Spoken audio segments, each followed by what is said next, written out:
अथ श्री शिवगौरी स्तोत्रम्।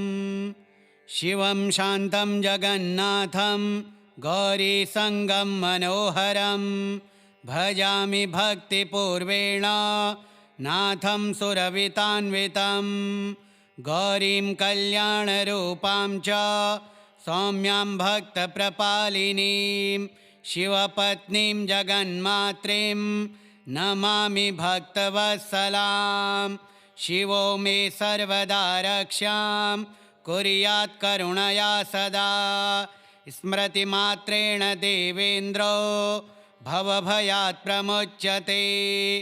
गौरी त्वं भक्तसुलभा कृपारूपा दयानिधे त्वां विना मम नाथोऽपि शोभां न लभते कथं।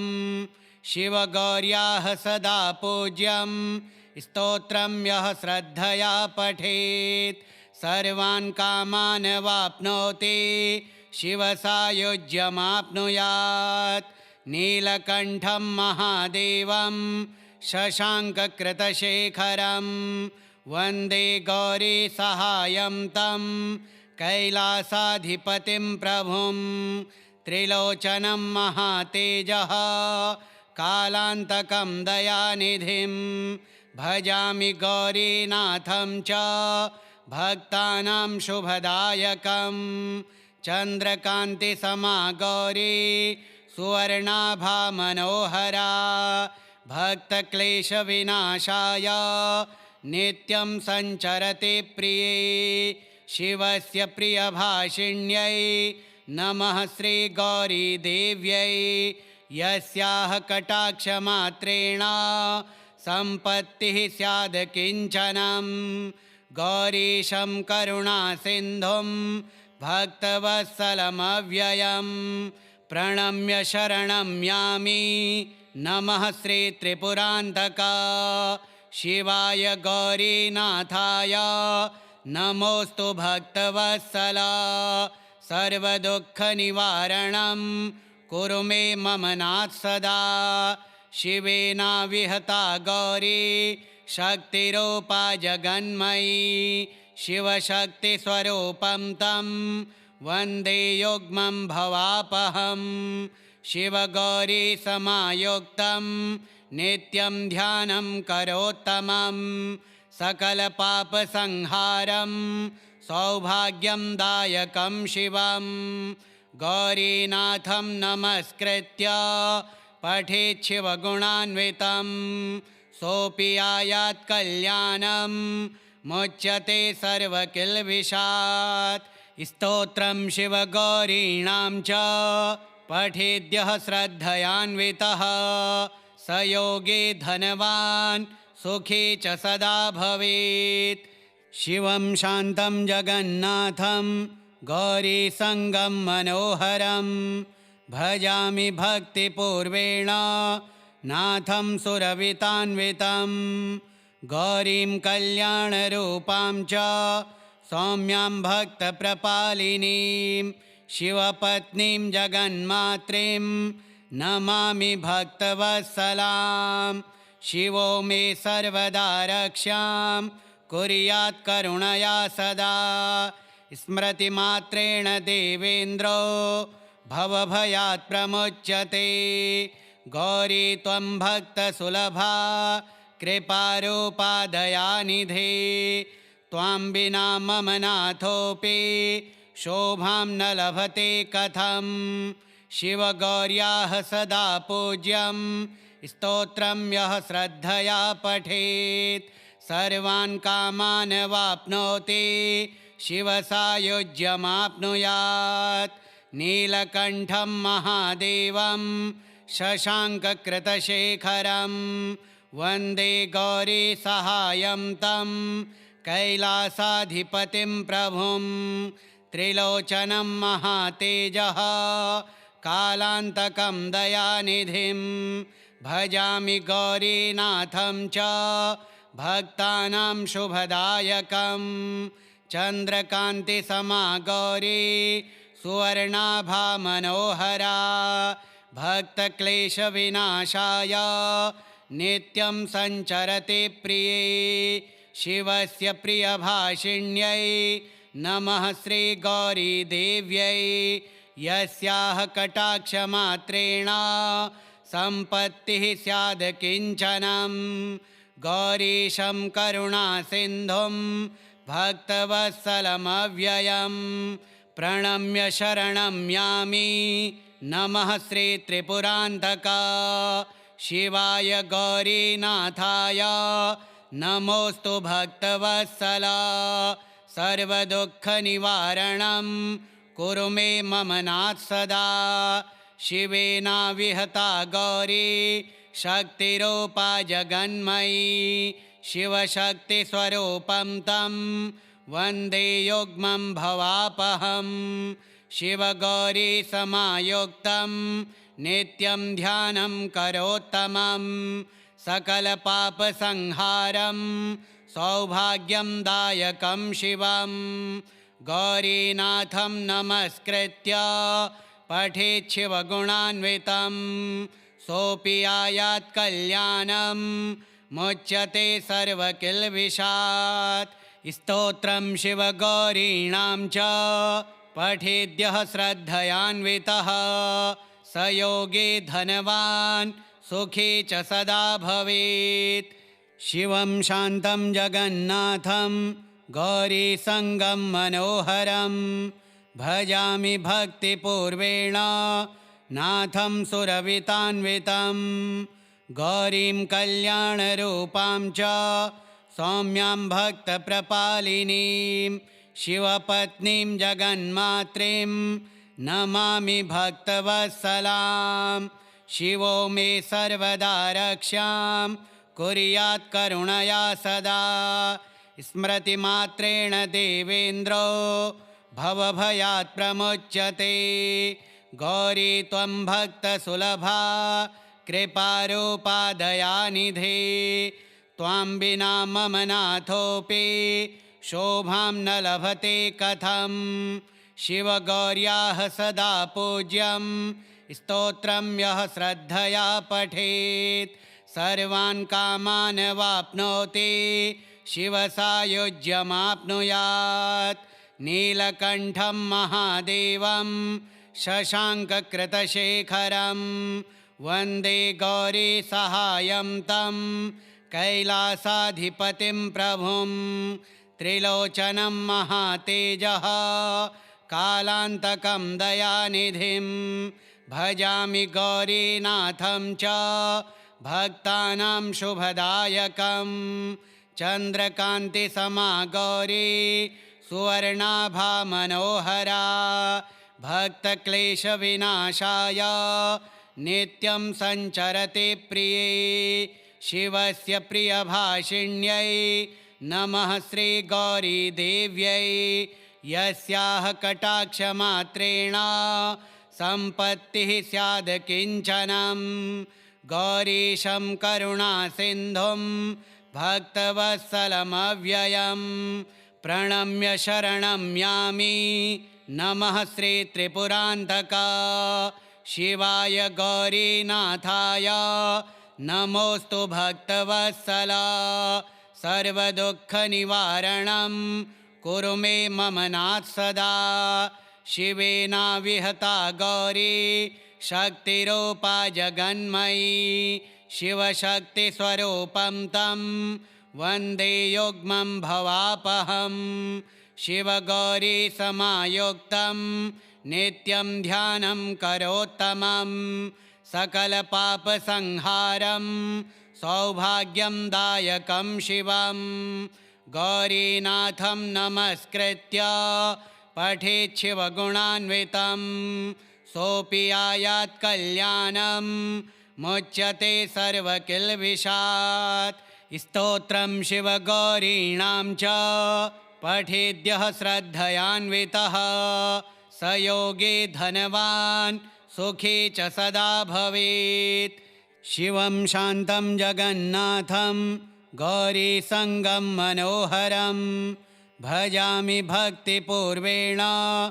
नाथं सुरवितान्वितं गौरीं कल्याणरूपां च सौम्यां भक्तप्रपालिनीं शिवपत्नीं जगन्मात्रीं नमामि भक्तवत्सलां।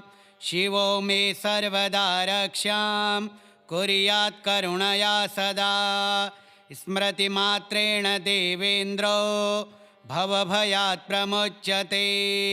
गौरी त्वं भक्तसुलभा कृपारूपा दयानिधे।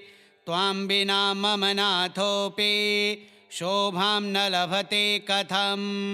शिवगौर्याः सदा पूज्यं स्तोत्रं यः श्रद्धया पठेत् सर्वान् कामान् वाप्नोति शिवसायुज्यमाप्नुयात्।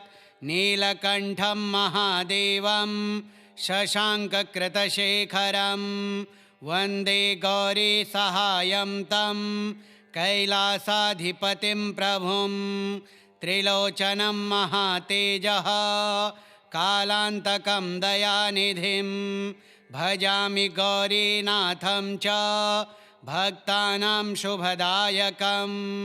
चन्द्रकान्तिसमा गौरी सुवर्णाभा मनोहरा भक्तक्लेशविनाशाय नित्यं सञ्चरति प्रिये। शिवस्य प्रियभाषिण्यै नमः श्रीगौरीदेव्यै। यस्याः कटाक्षमात्रेण सम्पत्तिः स्याद् किञ्चनं। गौरीशं करुणासिन्धुं भक्तवत्सलमव्ययं प्रणम्य शरणं यामि। नमः श्रीत्रिपुरान्तका शिवाय गौरीनाथाय नमोऽस्तु भक्तवत्सला। सर्वदुःखनिवारणं कुरु मे मम नाथ सदा।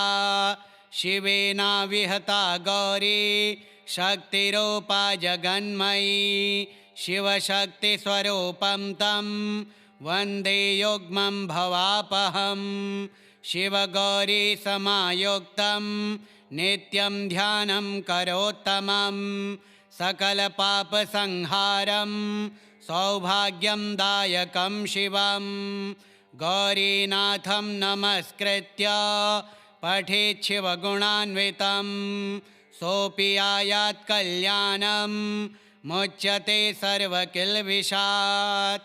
स्तोत्रं शिवगौरीणां च पठेद्यः श्रद्धयान्वितः स योगी धनवान् सुखी च सदा भवेत्। शिवं शान्तं जगन्नाथं गौरीसङ्गं मनोहरं भजामि भक्तिपूर्वेण नाथं सुरवितान्वितं। गौरीं कल्याणरूपां च सौम्यां भक्तप्रपालिनीं शिवपत्नीं जगन्मात्रीं नमामि भक्तवत्सलां। शिवो मे सर्वदा रक्षां कुर्यात् करुणया सदा।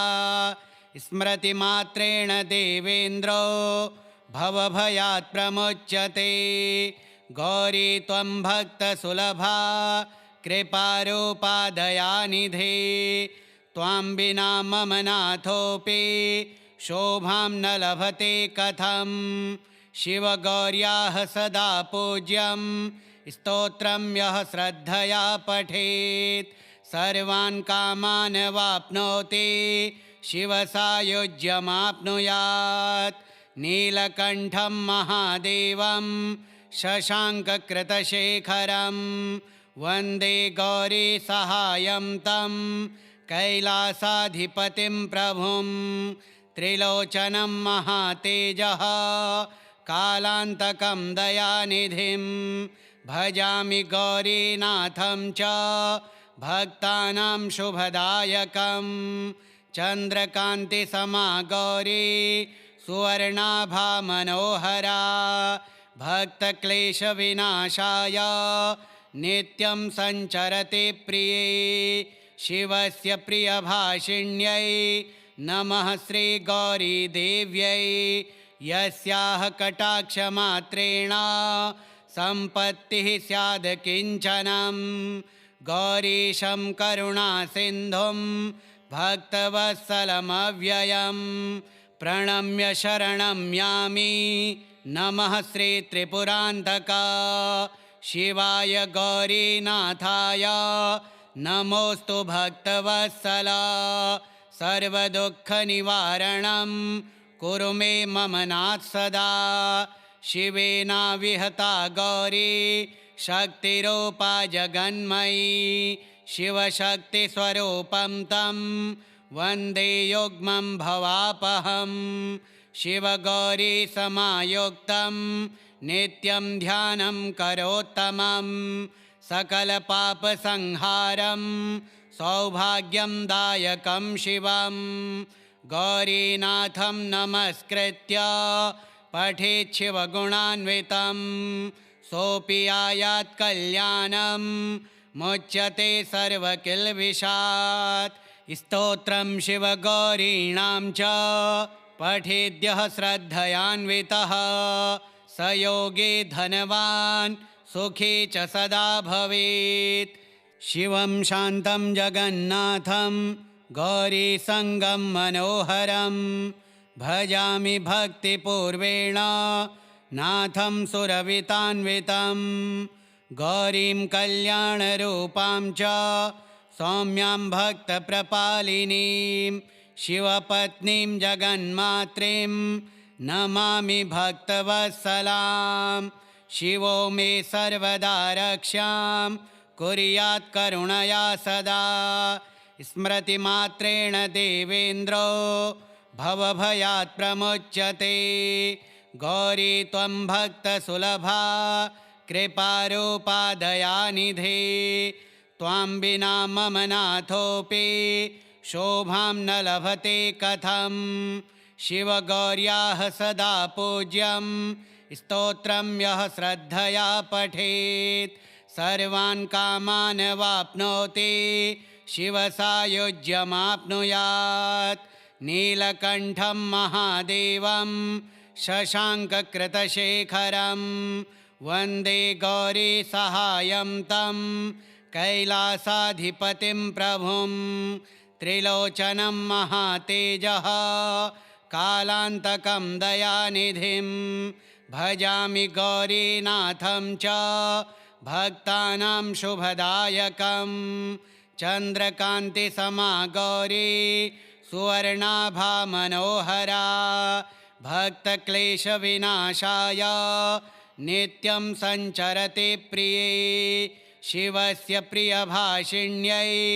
नमः श्रीगौरीदेव्यै यस्याः कटाक्षमात्रेण सम्पत्तिः स्याद् किञ्चनं गौरीशं करुणासिन्धुं भक्तवत्सलमव्ययं प्रणम्य शरणं यामि नमः श्री त्रिपुरान्तका शिवाय गौरीनाथाय नमोऽस्तु भक्तवत्सला सर्वदुःखनिवारणं कुरु मे मम नाथ सदा शिवेना विहता गौरी शक्तिरूपा जगन्मयी शिवशक्तिस्वरूपं तं वन्दे युग्मं भवापहं शिवगौरी समायुक्तं नित्यं ध्यानं करोत्तमं सकलपापसंहारं सौभाग्यं दायकं शिवं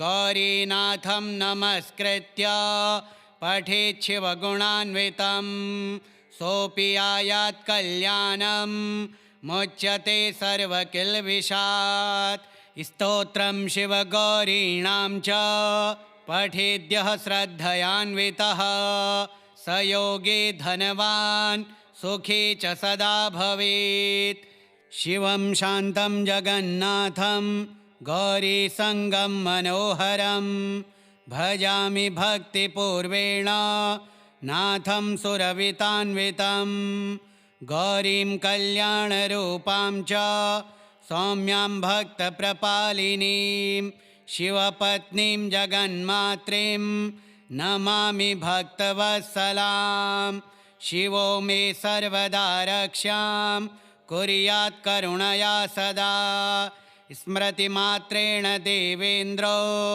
भवभयात् प्रमुच्यते गौरी त्वं भक्तसुलभा कृपारूपा दयानिधे त्वां विना मम नाथोऽपि शोभां न लभते कथं शिवगौर्याः सदा पूज्यं स्तोत्रं यः श्रद्धया पठेत् सर्वान् कामान् वाप्नोति शिवसायुज्यमाप्नुयात् नीलकण्ठं महादेवं शशाङ्ककृतशेखरं वन्दे गौरीसहायं तं कैलासाधिपतिं प्रभुं त्रिलोचनं महातेजः कालान्तकं दयानिधिं भजामि गौरीनाथं च भक्तानां शुभदायकं चन्द्रकान्तिसमा गौरी सुवर्णाभा मनोहरा भक्तक्लेशविनाशाय नित्यं सञ्चरति प्रिये शिवस्य प्रियभाषिण्यै नमः श्रीगौरीदेव्यै यस्याः कटाक्षमात्रेण सम्पत्तिः स्याद् किञ्चनं गौरीशं करुणासिन्धुं भक्तवत्सलमव्ययं प्रणम्य शरणं यामि नमः श्रीत्रिपुरान्तका शिवाय गौरीनाथाय नमोऽस्तु भक्तवत्सला सर्वदुःखनिवारणं कुरु मे मम नाथ सदा शिवेना विहता गौरी शक्तिरूपा जगन्मयी शिवशक्तिस्वरूपं तं वन्दे युग्मं भवापहं शिवगौरी समायुक्तं नित्यं ध्यानं करोत्तमं सकलपापसंहारं सौभाग्यं दायकं शिवं गौरीनाथं नमस्कृत्य पठेत् शिवगुणान्वितं सोऽपि आयात् कल्याणं मुच्यते सर्वकिल्बिषात् स्तोत्रं शिवगौरीणां च पठेद्यः श्रद्धयान्वितः स योगी धनवान् सुखी च सदा भवेत् श्रीशिवगौरीस्तोत्रं श्रीशिवगौर्यार्पणमस्तु ॐ श्रीगौरीशङ्कराय नमः। अथ श्रीशिवगौरीकवचम् ॐ शिरसि शिवः पातु गौर्याः प्रीतिप्रदायकः सौभाग्यं मे सदा रक्षेत् गौरी शिरसि भाविता लोचने चन्द्रमौलिश्च गौर्याः शुभदृशिः सदा दृष्टिपातेन मे नित्यं दुर्निवारं विनाशयेत् श्रवणयोः महेशानः गङ्गाधरः सुरार्चितः गौरी मे कर्णयोः पातो भक्तक्लेशविनाशिनी नासायां शूलपाणिश्च गौरी पातु सुगन्धदा श्वसनं मे शिवः पातु सौम्यवक्त्रविलोकनः वक्त्रं मे रुद्रराजश्च गौर्याः स्मितविभूषितं वाणीं मे पार्वती पातु सत्यं प्रियं च भाषये हृदयं शङ्करः पातु करुणासागरः प्रभुः गौरी च मम हृदये प्रेमभावं सदावतु बाहु रक्षतु गौरीशः बलदायकः सदा मम दक्षिणे पार्वती पातु वामे शिवसहोदरा उदरं नीलकण्ठः पातु पार्वती त्वं च सर्वदा कटिदेशे सदा रक्षां कुर्यात् कामेश्वरी शुभा जङ्घे मम च रक्षेतां गौरीश शिवयोगिनौ पादयोः पार्वतीशः सौम्यरूपधरो विभुः सर्वाङ्गे मे सदा रक्षां दद्यात् गौरीश्वरः प्रभुः दृढं कवचमेतस्यात् भुक्तिमुक्तिप्रदायकं यः पठेत् शिवगौर्याः कवचं श्रद्धयान्वितः सर्वरोगविनाशं स्यात् सर्वसिद्धिफलप्रदम्। शिवगौरी कवचस्य पठनेन च भक्तिमान् विवाहो जायते शीघ्रं सौभाग्यं च प्रजायते। ॐ शिरसि शिवः पातु गौर्याः प्रीतिप्रदायकः सौभाग्यं मे सदा रक्षेत् गौरी शिरसि भाविता। लोचने चन्द्रमौलिश्च गौर्याः शुभदृशिः सदा दृष्टिपातेन मे नित्यं दुर्निवारं विनाशयेत्। श्रवणयोः महेशानः गङ्गाधरः सुरार्चितः गौरी मे कर्णयोः पातो भक्तक्लेशविनाशिनी। नासायां शूलपाणिश्च गौरी पातु सुगन्धदा श्वसनं मे शिवः पातु सौम्यवक्त्रविलोकनः। वक्त्रं मे रुद्रराजश्च गौर्याः स्मितविभूषितं वाणीं मे पार्वती पातु सत्यं प्रियं च भाषये। हृदयं शङ्करः पातु करुणासागरः प्रभुः गौरी च मम हृदये प्रेमभावं सदावतु। बाहु रक्षतु गौरीशः बलदायकः सदा मम। दक्षिणे पार्वती पातु वामे शिवसहोदरा। उदरं नीलकण्ठः पातु पार्वती त्वं च सर्वदा। कटिदेशे सदा रक्षां कुर्यात् कामेश्वरी शुभा। जङ्घे मम च रक्षेतां गौरीश शिवयोगिनौ। पादयोः पार्वतीशः सौम्यरूपधरो विभुः। सर्वाङ्गे मे सदा रक्षां दद्यात् गौरीश्वरः प्रभुः। दृढं कवचमेतस्यात् भुक्तिमुक्तिप्रदायकम्। यः पठेत् शिवगौर्याः कवचं श्रद्धयान्वितः सर्वरोगविनाशं स्यात् सर्वसिद्धिफलप्रदम्। शिवगौरी कवचस्य पठनेन च भक्तिमान् विवाहो जायते शीघ्रं सौभाग्यं च प्रजायते। ॐ शिरसि शिवः पातु गौर्याः प्रीतिप्रदायकः सौभाग्यं मे सदा रक्षेत् गौरी शिरसि भाविता।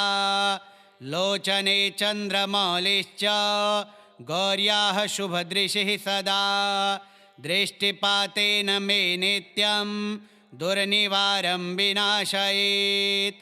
श्रवणयोः महेशानः गङ्गाधरः सुरार्चितः गौरी मे कर्णयोः पातो भक्तक्लेशविनाशिनी।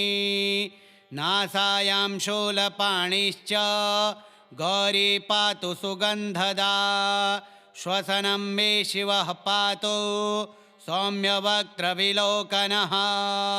वक्त्रं मे रुद्रराजश्च गौर्याः स्मितविभूषितं वाणीं मे पार्वती पातु सत्यं प्रियं च भाषये।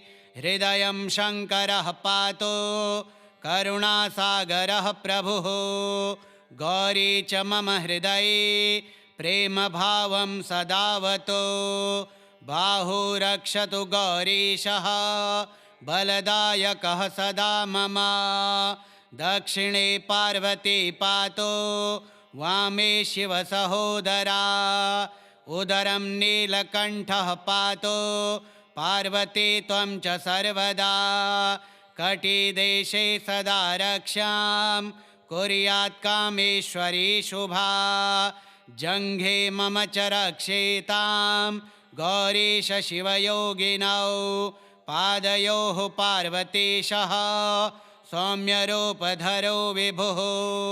सर्वाङ्गे मे सदा रक्षां दद्याद्गौरीश्वरः प्रभुः दृढं कवचमेतस्यात् भुक्तिमुक्तिप्रदायकं यः पठेत् शिवगौर्याः कवचं श्रद्धयान्वितः सर्वरोगविनाशं स्यात् सर्वसिद्धिफलप्रदं शिवगौरी कवचस्य पठनेन च भक्तिमान् विवाहो जायते शीघ्रं सौभाग्यं च प्रजायते। ॐ शिरसि शिवः पातु गौर्याः प्रीतिप्रदायकः सौभाग्यं मे सदा रक्षेत् गौरी शिरसि भाविता लोचने चन्द्रमौलिश्च गौर्याः शुभदृशिः सदा दृष्टिपातेन मे नित्यं दुर्निवारं विनाशयेत् श्रवणयोः महेशानः गंगाधरः सुरार्चितः गौरी मे कर्णयोः पातो भक्तक्लेशविनाशिनी नासायां शूलपाणिश्च गौरी पातु सुगन्धदा श्वसनं मे शिवः पातु सौम्यवक्त्रविलोकनः वक्त्रं मे रुद्रराजश्च गौर्याः स्मितविभूषितं वाणीं मे पार्वती पातु सत्यं प्रियं च भाषये हृदयं शङ्करः पातु करुणासागरः प्रभुः गौरी च मम हृदये प्रेमभावं सदावतु बाहु रक्षतु गौरीशः बलदायकः सदा मम दक्षिणे पार्वती पातु वामे शिवसहोदरा उदरं नीलकण्ठः पातु पार्वती त्वं च सर्वदा कटिदेशे सदा रक्षां कुर्यात् कामेश्वरी शुभा जङ्घे मम च रक्षेतां गौरीश शिवयोगिनौ पादयोः पार्वतीशः सौम्यरूपधरो विभुः सर्वाङ्गे मे सदा रक्षां दद्यात् गौरीश्वरः प्रभुः दृढं कवचमेतस्यात् भुक्तिमुक्तिप्रदायकं यः पठेत् शिवगौर्याः कवचं श्रद्धयान्वितः सर्वरोगविनाशं स्यात् सर्वसिद्धिफलप्रदं शिवगौरी कवचस्य पठनेन च भक्तिमान् विवाहो जायते शीघ्रं सौभाग्यं च प्रजायते। ॐ शिरसि शिवः पातु गौर्याः प्रीतिप्रदायकः सौभाग्यं मे सदा रक्षेत् गौरी शिरसि भाविता लोचने चन्द्रमौलिश्च गौर्याः शुभदृशिः सदा दृष्टिपातेन मे नित्यं दुर्निवारं विनाशयेत् श्रवणयोः महेशानः गंगाधरः सुरार्चितः गौरी मे कर्णयोः पातो भक्तक्लेशविनाशिनी नासायां शूलपाणिश्च गौरी पातु सुगन्धदा श्वसनं मे शिवः पातु सौम्यवक्त्रविलोकनः वक्त्रं मे रुद्रराजश्च गौर्याः स्मितविभूषितं वाणीं मे पार्वती पातु सत्यं प्रियं च भाषये हृदयं शङ्करः पातु करुणासागरः प्रभुः गौरी च मम हृदये प्रेमभावं सदावतु बाहु रक्षतु गौरीशः बलदायकः सदा मम दक्षिणे पार्वती पातु वामे शिवसहोदरा उदरं नीलकण्ठः पातु पार्वती त्वं च सर्वदा कटिदेशे सदा रक्षां कुर्यात् कामेश्वरी शुभा जङ्घे मम च रक्षेतां गौरीश शिवयोगिनौ पादयोः पार्वतीशः सौम्यरूपधरो विभुः सर्वाङ्गे मे सदा रक्षां दद्याद्गौरीश्वरः प्रभुः दृढं कवचमेतस्यात् भुक्तिमुक्तिप्रदायकं यः पठेत् शिवगौर्याः कवचं श्रद्धयान्वितः सर्वरोगविनाशं स्यात् सर्वसिद्धिफलप्रदं शिवगौरी कवचस्य पठनेन च भक्तिमान् विवाहो जायते शीघ्रं सौभाग्यं च प्रजायते। ॐ शिरसि शिवः पातु गौर्याः प्रीतिप्रदायकः सौभाग्यं मे सदा रक्षेत् गौरी शिरसि भाविता लोचने चन्द्रमौलिश्च गौर्याः शुभदृशिः सदा दृष्टिपातेन मे नित्यं दुर्निवारं विनाशयेत् श्रवणयोः महेशानः गङ्गाधरः सुरार्चितः गौरी मे कर्णयोः पातो भक्तक्लेशविनाशिनी नासायां शूलपाणिश्च गौरी पातु सुगन्धदा श्वसनं मे शिवः पातु सौम्यवक्त्रविलोकनः वक्त्रं मे रुद्रराजश्च गौर्याः स्मितविभूषितं वाणीं मे पार्वती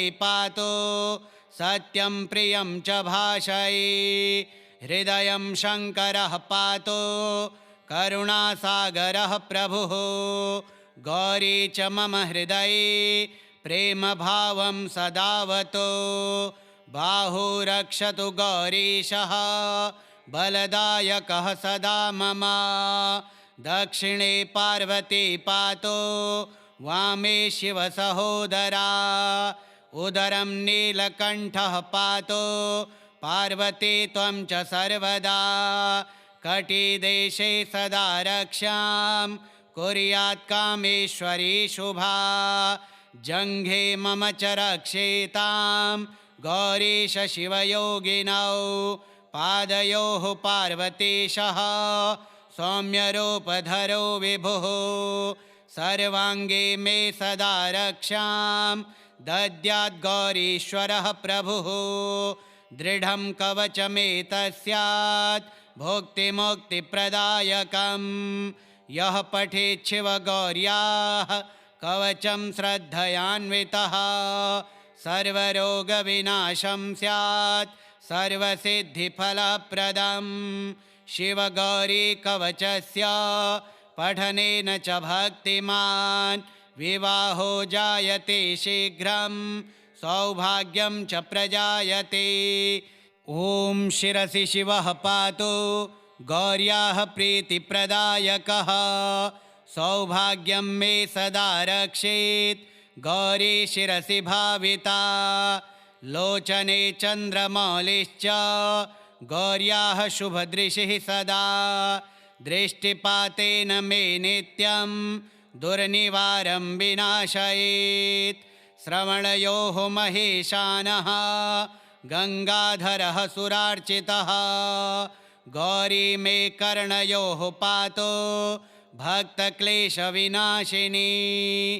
नासायां शूलपाणिश्च गौरी पातु सुगन्धदा श्वसनं मे शिवः पातु सौम्यवक्त्रविलोकनः वक्त्रं मे रुद्रराजश्च गौर्याः स्मितविभूषितं वाणीं मे पार्वती पातु सत्यं प्रियं च भाषये हृदयं शङ्करः पातु करुणासागरः प्रभुः गौरी च मम हृदये प्रेमभावं सदावतु बाहु रक्षतु गौरीशः बलदायकः सदा मम दक्षिणे पार्वती पातु वामे शिवसहोदरा उदरं नीलकण्ठः पातु पार्वती त्वं च सर्वदा कटिदेशे सदा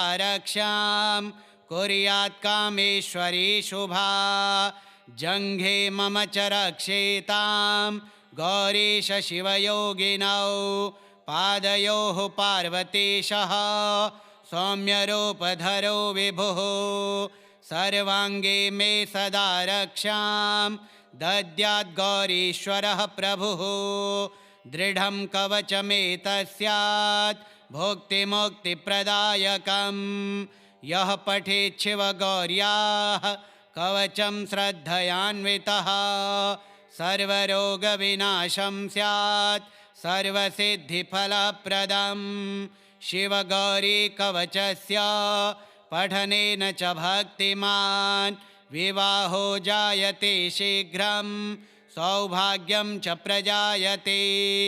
ॐ शिरसि शिवः पातु गौर्याः प्रीतिप्रदायकः सौभाग्यं मे सदा रक्षेत् गौरी शिरसि भाविता लोचने चन्द्रमौलिश्च गौर्याः शुभदृशिः सदा दृष्टिपातेन मे नित्यं दुर्निवारं विनाशयेत् श्रवणयोः महेशानः गङ्गाधरः सुरार्चितः गौरी मे कर्णयोः पातो भक्तक्लेशविनाशिनी नासायां शूलपाणिश्च गौरी पातु सुगन्धदा श्वसनं मे शिवः पातु सौम्यवक्त्रविलोकनः वक्त्रं मे रुद्रराजश्च गौर्याः स्मितविभूषितं वाणीं मे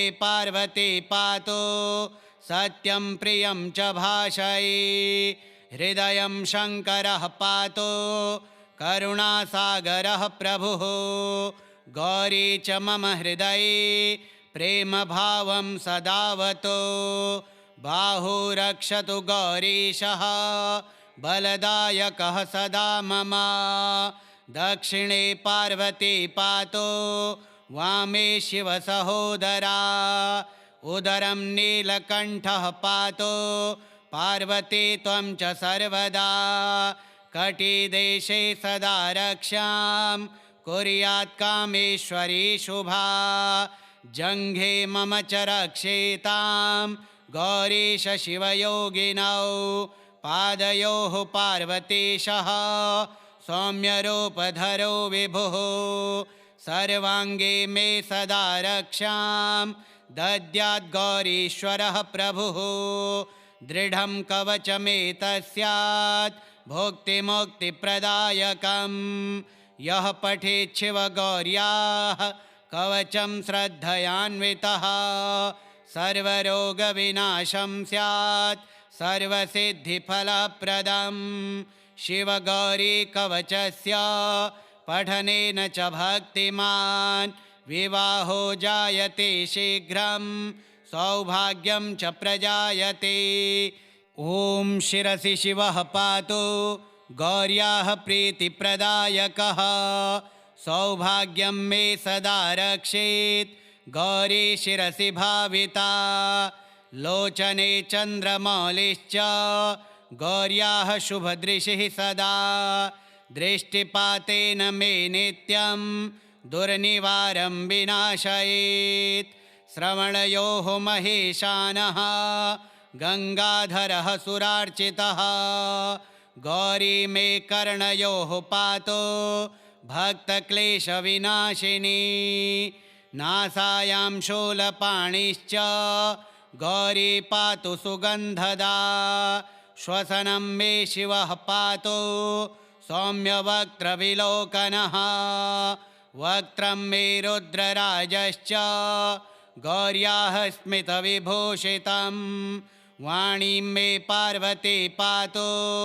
सत्यं प्रियं च भाषये हृदयं शङ्करः पातु करुणासागरः प्रभुः गौरी च मम हृदये प्रेमभावं सदावतु बाहु रक्षतु गौरीशः बलदायकः सदा मम दक्षिणे पार्वती पातु वामे शिवसहोदरा उदरं नीलकण्ठः पातु पार्वती त्वं च सर्वदा कटिदेशे सदा रक्षां कुर्यात् कामेश्वरी शुभा जङ्घे मम च रक्षेतां गौरीश शिवयोगिनौ पादयोः पार्वतीशः सौम्यरूपधरो विभुः सर्वाङ्गे मे सदा रक्षां दद्यात् गौरीश्वरः प्रभुः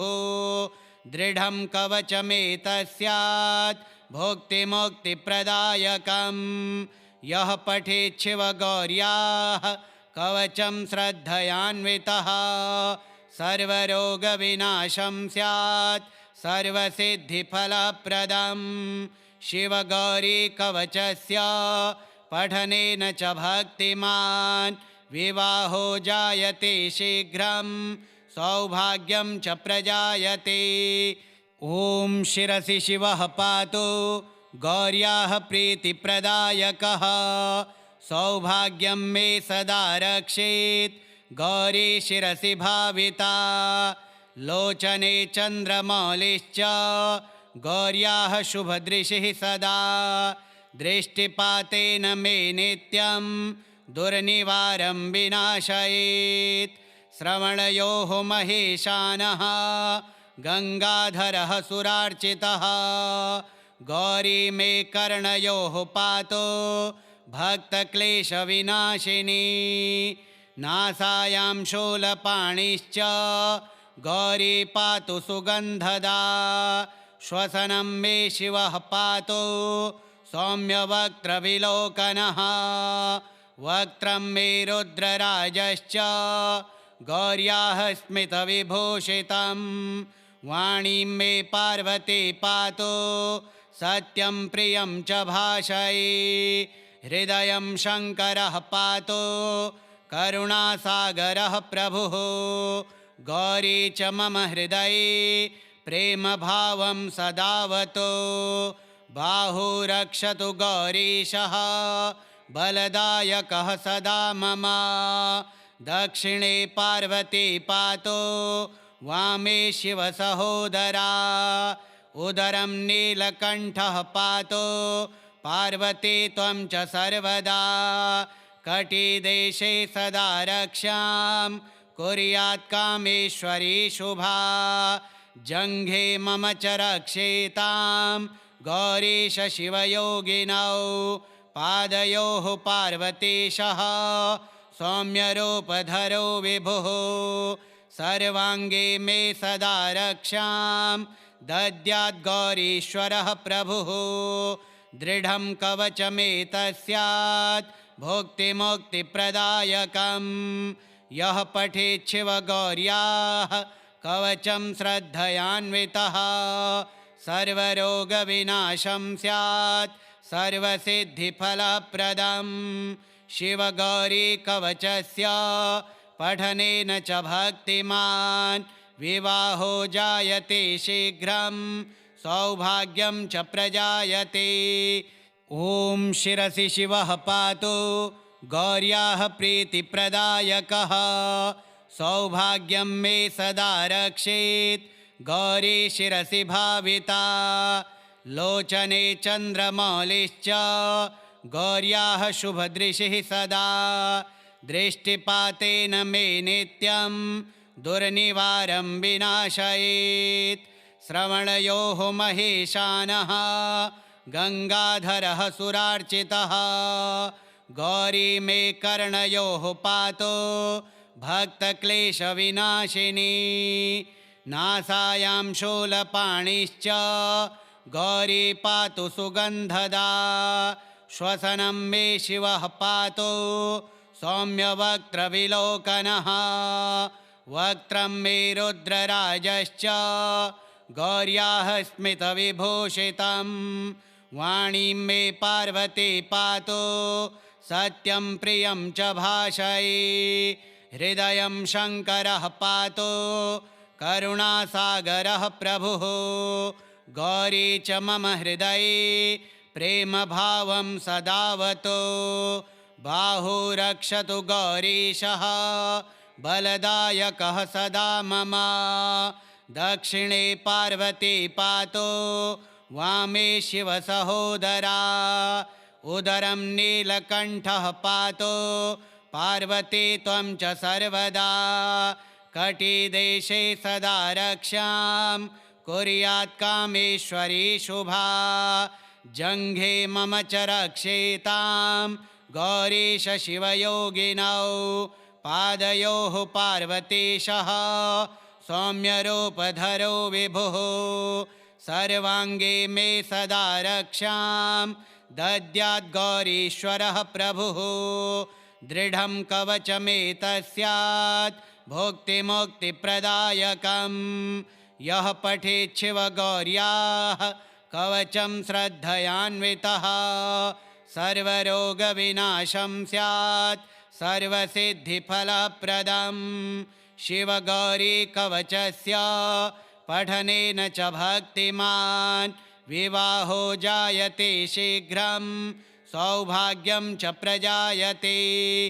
श्रीशिवगौरी कवचं श्रीशिवगौर्यार्पणमस्तु। ॐ श्रीगौरीशङ्कराय नमः।